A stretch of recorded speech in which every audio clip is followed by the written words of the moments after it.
Once again, Goldy Podcast set the record straight. I am so happy and proud to have my friend Dana Gamba with me today. Thank you so much. This one's going to be awesome.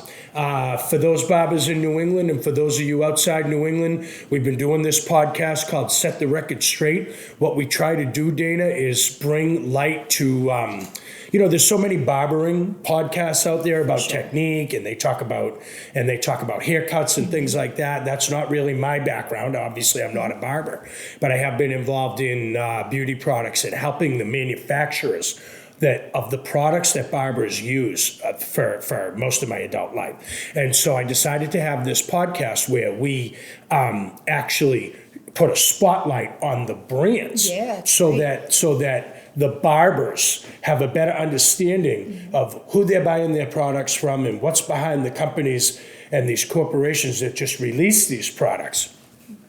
We decided to call it Set the Record Straight because, as you know, I go into barbershops all day long. I'm a barber supply is my business, and I just heard so much misinformation from barbers about. I would walk out and go, I know the dude that owns that company. I know that's not true. That dude just lied to 8 other barbers in there. They all believed him. I'm like, oh my God, we got to do something about this. So I thought about the podcast and I thought about a name. What can we call it? And I thought Set the Record Straight was very, very fitting for that. So having said that, we are so happy to have the line of Statement products here today. Mm-hmm. Dana is one of their, do we call it ambassador? Yeah, we call it ambassador. So it's like educator, ambassador.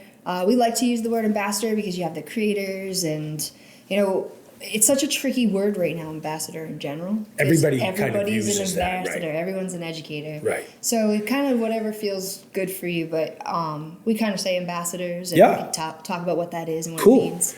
Before we actually get to the company, I'd like to put a spotlight on my local barbers.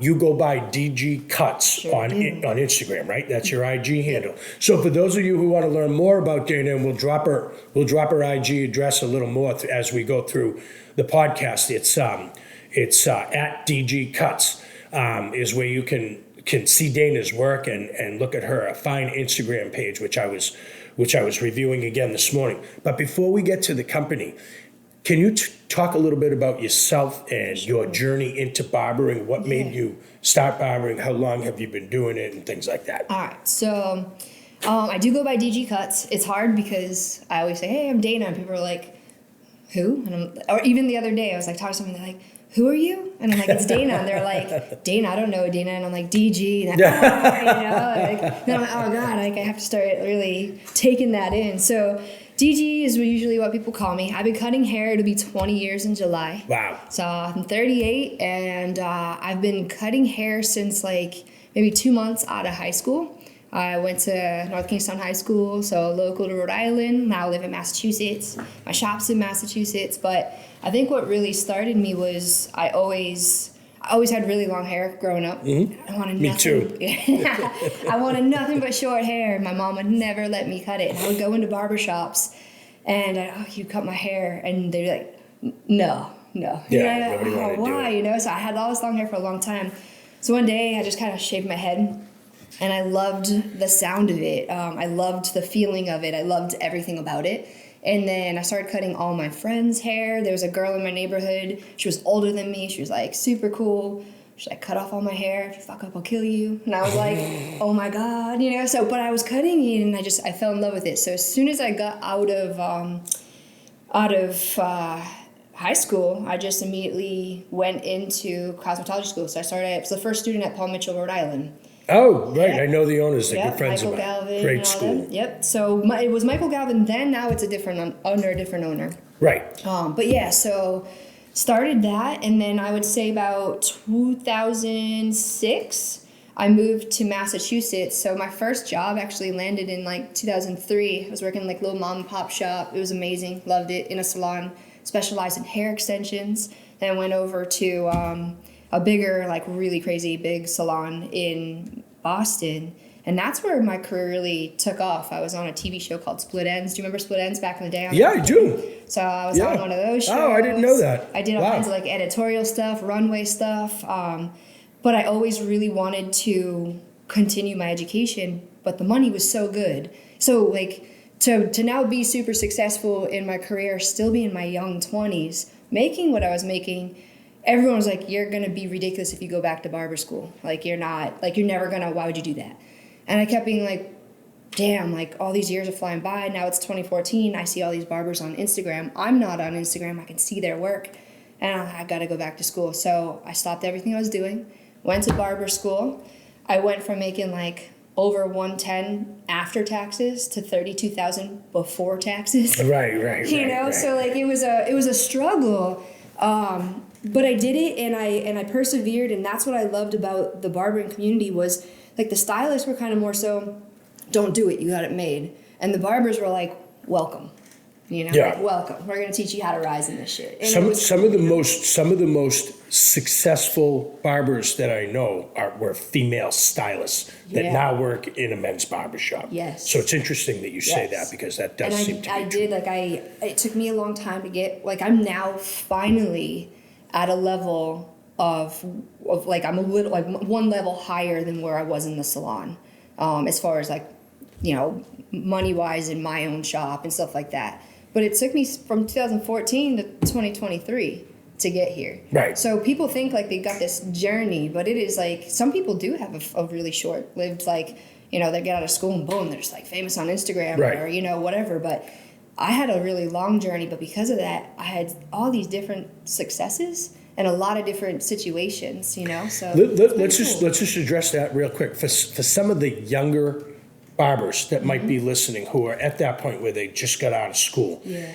Is there anything that you would tell them? Is there any advice you would give them or direction as far as career direction to expedite that learning curve? Yeah. What did you do specifically? Do you remember anything that you might have done which helped you gain a stronghold quicker? So, you know, I had two different learning experiences because I had the salon world before. I mean, we had MySpace and maybe Facebook, but there was no Instagram when I got out of, like, you know, cosmetology school. Me neither. Right? So it's a whole different thing, but there was when I got out of barber school.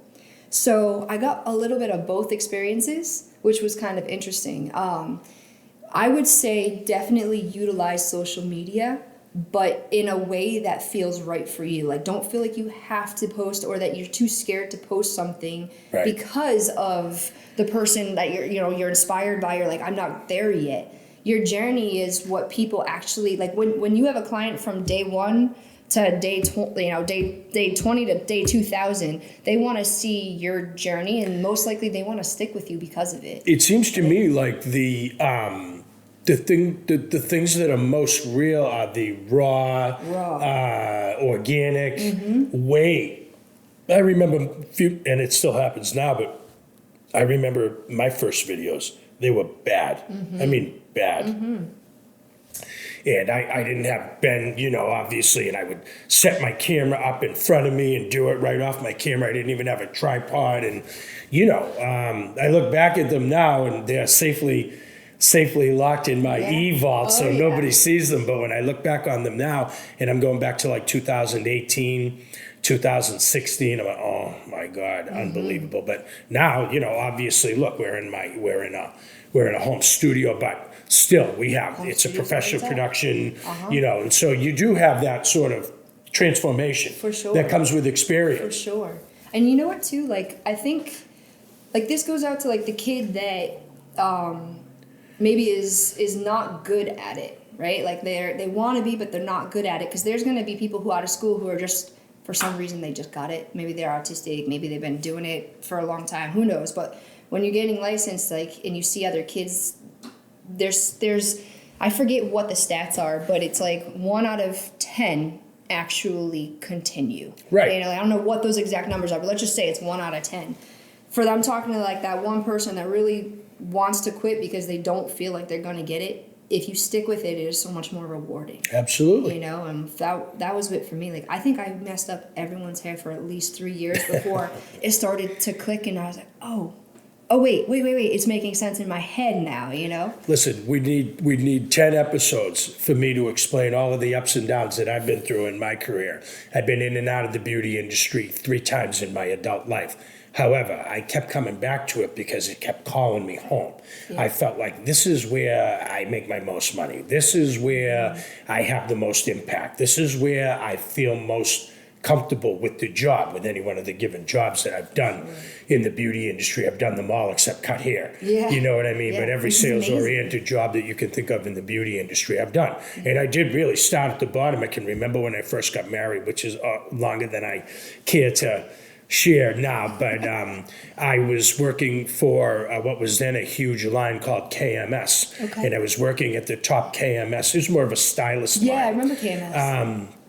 And I was working at the top KMS distributor in the country at the time, was the local Boston distributor. He'd been with them for years, and I actually took over some of his territory, and I wound up becoming the #1 KMS salesman in this part of the country. I remember I went to a corporate event. They had it at I think it was the Swan or the Dolphin or something down in Orlando. It was so long ago now. I got entered to win a car because I came in. Nice. I placed. They had these hair color related products, these color support products, and the people who sold the most of them the guy had like 150 cars in his collection. Dang. And he was giving away a 70 Chevelle, like the green with the white stripes. I'm like, okay, I'm winning this car, and that's the end of it. The girl right next to me won. It was a random thing. So it went by your sales, and the more sales you got, the more keys you got to open the car. And they let each one of us put a key in the door, and if your key popped the door,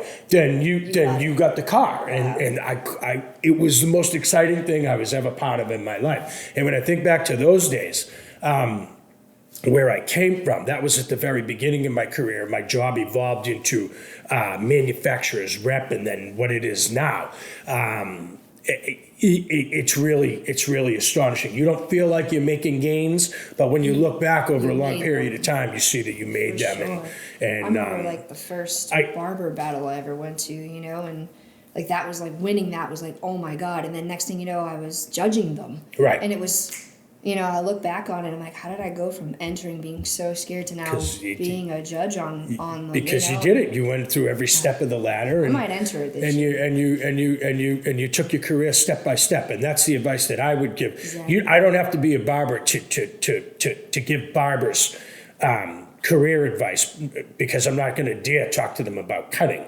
But accounting is the basis of every single business, even for a barber. And if you don't have any clients, you don't make money. So I'm making a turn on these podcasts and in my daily work to become more of a branding agency for barbers and help them with their professional branding so that it's a consistent, fluid message. When you walk in the barbershop, he drapes the client in a cape that matches his stylist wear, you know, maybe has the floor mat, you know, the logo floor mat, you know, that matches the sign.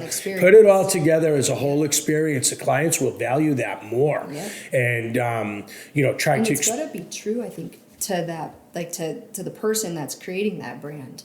You know, a lot of times people do what they think is going to be cool rather than over like what matters mistake. Here. Right. Once they do it from here, they're going to believe in it forever. You're never going to give up. And it doesn't look forced. It looks very natural. It comes out real.